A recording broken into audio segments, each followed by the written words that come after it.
Hello, hello! Bonjour à tous et bienvenue sur cette nouvelle vidéo du module 5, Déjouer le diable en soi, module 5 du cours gratuit Mindset. Cours gratuit au cours duquel, vous le savez maintenant, mon intention est de vous aider à développer le mindset d'un entrepreneur à succès, et ce, peu importe où vous en êtes aujourd'hui sur le chemin de l'entrepreneuriat. Donc ce module 5, son objectif, c'est de vous parler du diable en soi, d'accord? Ce que Jung pourrait appeler l'ombre, en tout cas ce que Napoléon Hill appelle le diable, et de vous montrer comment le déjouer. Donc, on a déjà vu les caractéristiques de la personne qui dérive, la caractéristique de quelqu'un qui ne dérive pas. On a déjà parlé de pas mal de choses à ce sujet-là dans ce module 5. Aujourd'hui, je voudrais vous parler de 3 appétits à maîtriser. Vous le savez, pour éviter de dériver, le plus important, c'est d'avoir un focus, focus sur un objectif. Et vous allez voir que c'est important aussi d'apprendre à maîtriser ses instincts, à maîtriser ses passions, à maîtriser ses appétits. Et dans la liste des appétits, je vais dire qu'on est tenu de maîtriser pour éviter de dériver. Vous savez qu'il y a un dicton qui dit l'excès nuit en tout. Eh bien, on va parler de 3 appétits importants, 3 appétits majeurs dont il est question dans le livre de Napoléon Hill, Plus malin que le diable. Et donc, je vais vous parler de ces 3 appétits à maîtriser. Mais avant toute chose, laissez-moi vous partager mes quelques conseils habituels. Donc, tout d'abord, abonnez-vous, suivez-nous sur les différents réseaux sociaux pour recevoir les dernières informations concernant ce cours gratuit Mindset. OK? Mais aussi, partagez ce cours autour de vous. Vous savez à quel point c'est important pour moi de partager cette philosophie du on peut toujours obtenir plus de la vie parce qu'on peut toujours devenir plus. OK? C'est le fil conducteur de toute cette formation mindset, de vous apprendre à devenir plus, à travailler sur vous. Et comme disait mon mentor Jim Rohn, travailler plus fort sur soi que sur son business. OK? L'avertissement, cette vidéo est la plus importante du cours, vous le savez, donc assurez-vous de la regarder dans son intégralité. Ne passez pas à la suivante simplement parce que vous voulez aller plus vite, une petite astuce de pro. Si vous voulez gagner du temps, eh bien, regardez cette vidéo en accéléré. Donc aujourd'hui, on va parler des 3 appétits que vous devez maîtriser pour connaître le succès et éviter de dériver. Comme je vous l'ai dit, éviter la dérive, c'est essentiellement avoir un objectif précis et avoir un plan. Et être focalisé sur cet objectif. Éviter de se laisser entraîner par les tempêtes de la vie, éviter de dériver. Mais aussi se maîtriser soi-même, ça revient aussi à maîtriser toute une série de choses que Napoléon Hill appelle les appétits. Et on va parler de 3 appétits importants qu'il faut maîtriser pour éviter la dérive. Je suis certain que voilà, ça va peut-être vous surprendre un petit peu, mais c'est important que je vous partage ça. Le premier de ces appétits, d'accord, c'est le désir de nourriture, l'appétit pour la nourriture. Je vous avoue que moi, c'est un appétit que j'ai eu du mal à maîtriser, hein, et encore parfois, je dérive de ce côté-là parce que, mes parents sont d'origine, ardennaise et bon, pour ceux qui ne connaissent pas la Belgique, bien, l'Ardenne, c'est un pays où on mange bien. C'est un pays vraiment, voilà, où on mange les charcuteries, le jambon salé, c'est la chasse, c'est une histoire gastronomique vraiment importante, l'Ardenne belge.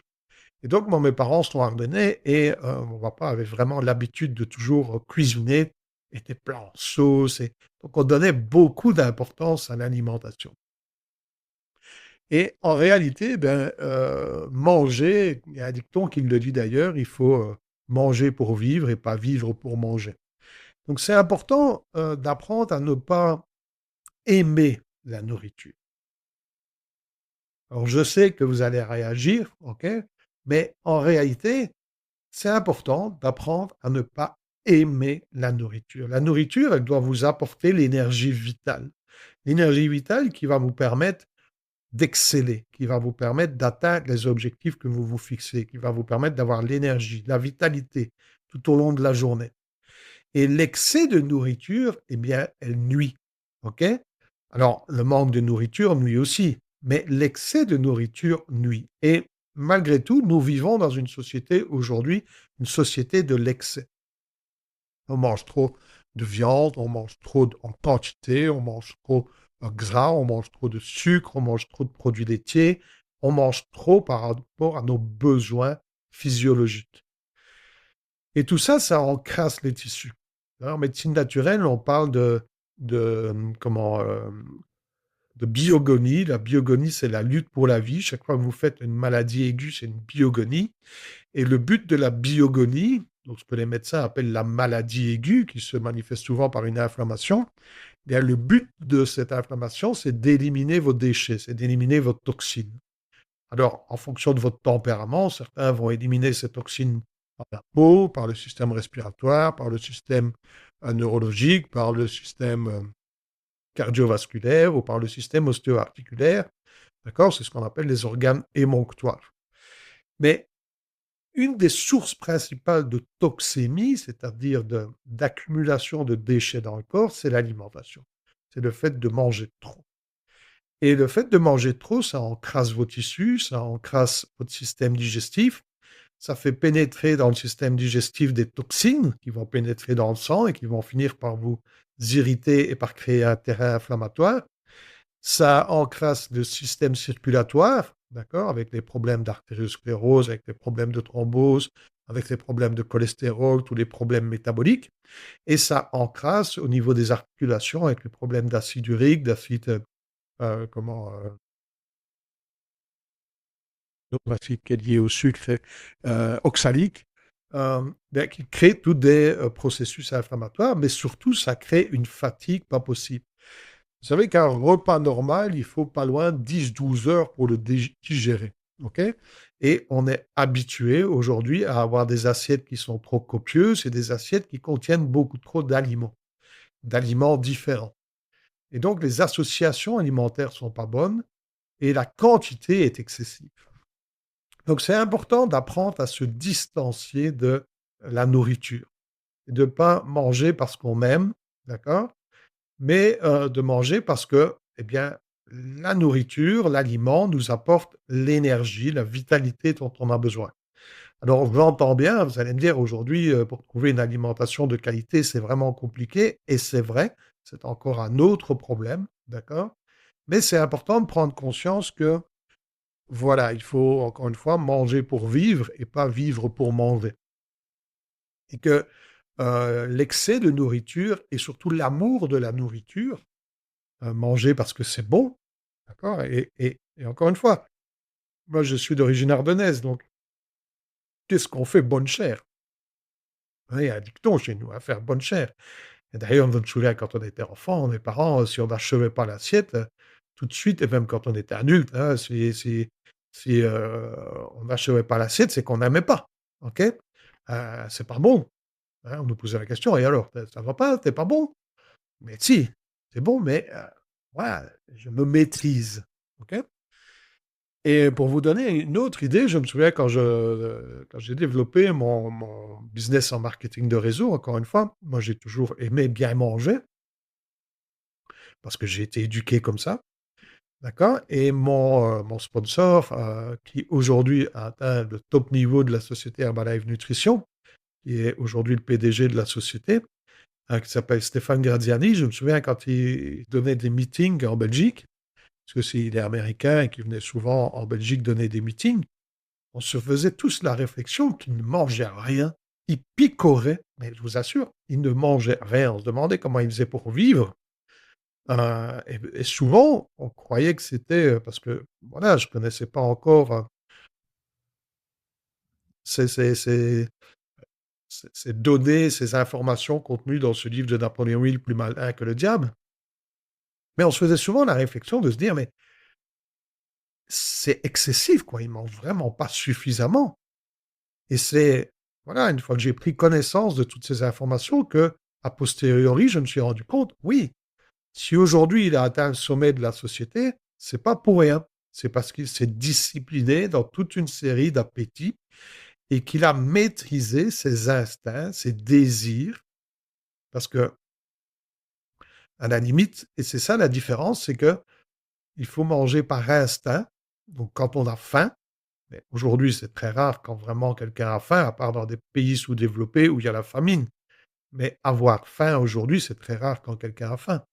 Donc, on mange plus par désir, d'accord? Et ça, c'est un gros problème. Et ça, c'est le gros problème. C'est que on devrait mieux apprendre à contrôler ce désir de nourriture, ce désir de manger, pour éviter d'encrasser les tissus, d'encrasser les systèmes, pour éviter de perdre de l'énergie vitale, OK? Et de pouvoir, eh bien, utiliser toute cette énergie à, dans la construction et la réalisation de nos objectifs. Donc le désir de nourriture est le premier désir qu'il faut apprendre à maîtriser, pour éviter la dérive. Donc si aujourd'hui, vous avez l'impression, de manger trop ou de vraiment de prendre un plaisir pas possible quand vous vous mettez à table, mais vous attendez que ça de vous mettre à table tellement vous prenez du plaisir à manger. Attention à ne pas dériver, OK? Donc apprenez à maîtriser ce désir de nourriture. Le deuxième désir qu'il faut apprendre à maîtriser, c'est le désir de sexe, de sexualité. Alors je sais que ça peut paraître bizarre, mais il faut se rendre compte, encore une fois, de l'instinct et du désir. La sexualité, depuis la nuit des temps, elle a un objectif, c'est la procréation. C'est la création. OK? C'est donner la vie. Donc c'est une énergie vraiment puissante. C'est une énergie puissante au niveau physique, au niveau mental, au niveau spirituel. Donner la vie, c'est un acte spirituel fort. D'accord? Et donc l'énergie sexuelle, c'est une énergie de création. Et quand on parle de création, c'est aussi, si on parle de business, de créer son business. C'est l'énergie animus, anima, d'accord? Euh, L'homme, la femme, et qui unissent cette énergie ensemble pour créer quelque chose, co-créer quelque chose.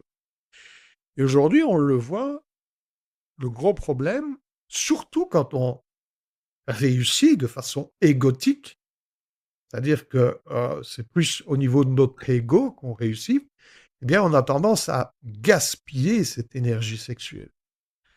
Et malheureusement, on le fait souvent par méconnaissance, on le fait souvent aussi par désir de satisfaire son ego, de montrer sa puissance égotique, hein. On le voit dans l'affaire Epstein, par exemple, avec cette personne, voilà, je ne sais pas comment on peut l'appeler, mais quelqu'un qui avait vraiment pignon sur rue, qui avait un succès en business incroyable, qui côtoyait les plus grands de ce monde, grand entre guillemets, vous m'avez compris, d'accord, grand par le statut qu'on leur délivre, mais pas nécessairement grand en tant qu'individu, en tant que personne, en tant qu'être humain.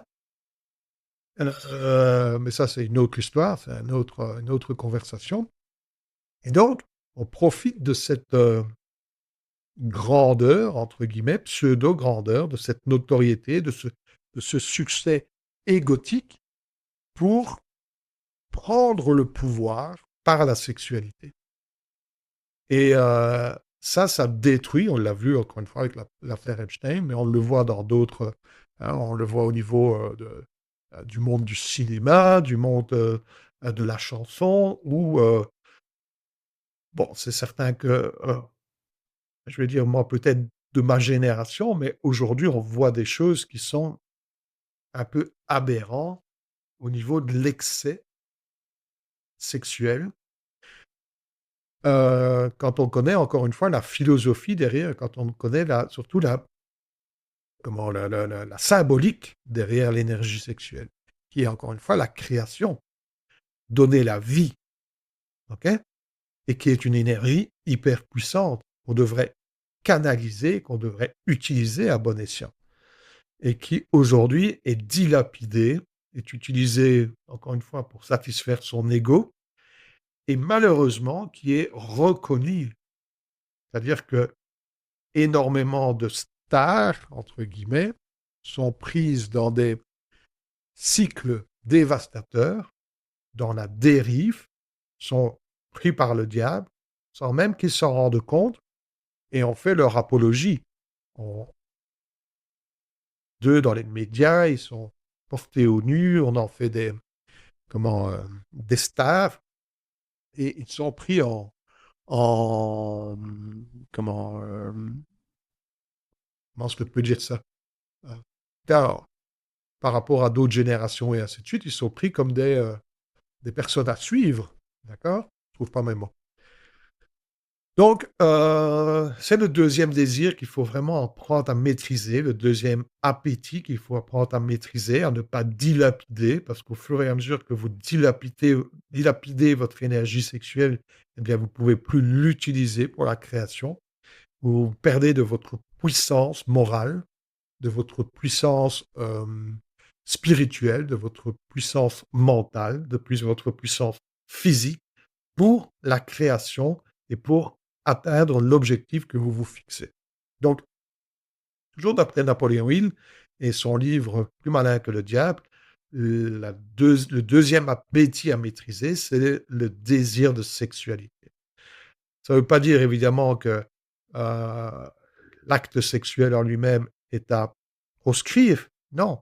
Mais l'acte sexuel, encore une fois, doit être pratiqué dans un climat d'amour, avec une noblesse émotionnelle, une noblesse spirituelle, une noblesse intentionnelle, et pas dilapidé pour montrer la puissance de son ego. Parce que alors là, on est vraiment dans la déviation. OK? Donc voilà ce que je voulais partager avec vous. À ce niveau-là, je serais curieux d'entendre vos réactions. Et le troisième désir, le troisième appétit à contrôler, c'est le désir de donner son opinion pour tout et pour rien. Vous savez, vous avez sûrement autour de vous des gens comme ça qui ont toujours quelque chose à dire, ils ont toujours raison, et sur n'importe quel sujet, d'ailleurs c'est une des caractéristiques de la personne qui dérive, de donner son opinion pour tout et pour rien. D'accord? Elles ont une connaissance pauvre et surtout superficielle, mais pour flatter l'ego, leur vanité, eh bien, il faut qu'elles, pour se sentir important, qu'elles parlent de tout et de rien, qu'elles donnent leur opinion sur n'importe quel sujet, même des sujets qu'elles ne maîtrisent pas, et bien souvent, ben, elles maîtrisent très peu de sujets en profondeur. Donc, si un jour vous avez affaire à une personne comme ça, qui est toujours en train de donner son opinion, d'accord? De donner son avis. Sachez que c'est quelqu'un qui est, en tout cas, qui n'est pas dans la maîtrise de soi, qui n'est pas dans la maîtrise des mots, qui n'est pas dans la maîtrise de la parole, qui n'est pas dans la maîtrise euh, d'elle-même, d'accord? De partager quelque chose d'important, qui est dans la primarité, dans le sens que une pensée arrive, voilà, elle sort sous forme de mots. OK? Donc c'est vraiment primaire, il n'y a pas de réflexion et souvent ça manque de profondeur, ça manque d'intérêt et mais ça a un but encore une fois, c'est de gonfler l'ego, c'est de nourrir l'ego, c'est de nourrir la vanité, c'est de se donner de l'importance, mais c'est une preuve de dérive. C'est une preuve que le diable a pris possession de soi et c'est quelque chose qu'il faut maîtriser. Comme on dit, il y a un dicton qui dit, «La parole est d'argent, mais le silence est d'or». D'accord? Et il y a un autre dicton qui dit: «Il faut se tourner 7 fois sa langue dans sa bouche avant de parler». Il y a un troisième dicton qui me vient maintenant, c'est qu'on a 2 oreilles et une bouche pour écouter 2 fois plus que l'on ne parle. Mais certaines personnes n'ont pas conscience de ces, vérités, de ces réalités. D'accord? Donc je voulais vous partager ça parce que ça me semblait vraiment important de vous partager ça. Alors je serais heureux encore une fois d'avoir votre feedback par rapport à cette, courte vidéo, par rapport à ces notions de Napoléon Hill, de ces appétits à maîtriser pour éviter la dérive, pour éviter de se faire prendre par le diable, pour déjouer le diable en soi. Donc 1, maîtriser son appétit pour la nourriture, son désir de nourriture. 2, maîtriser son appétit, son désir de sexualité.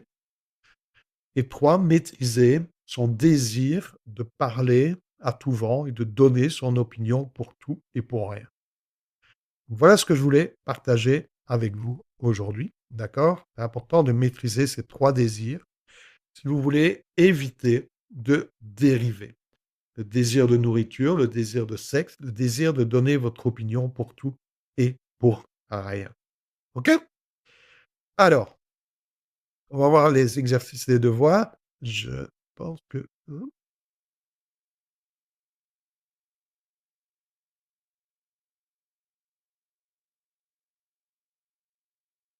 voilà.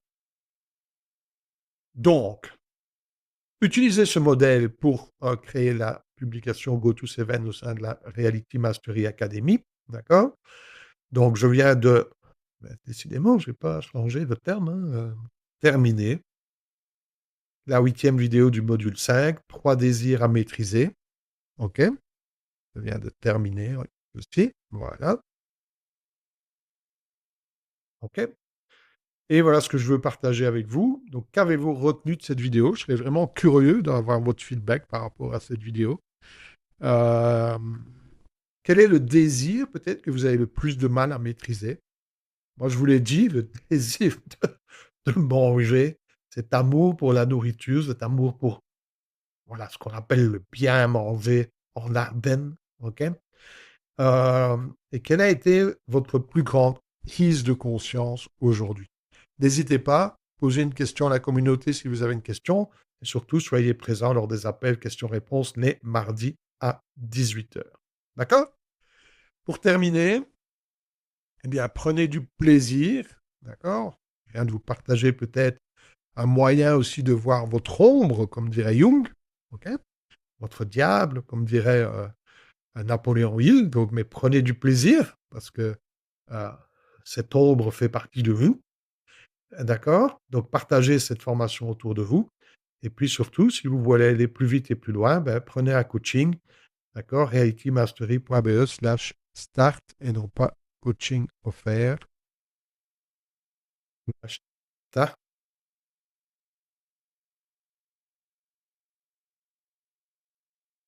et le match. OK? Et on aura un appel ensemble pour voir comment je peux vous aider à développer votre activité grâce à la refonte, je dirais, de votre identité. Voilà ce que je voulais partager avec vous. Je vous retrouve très vite pour une prochaine vidéo. À très vite!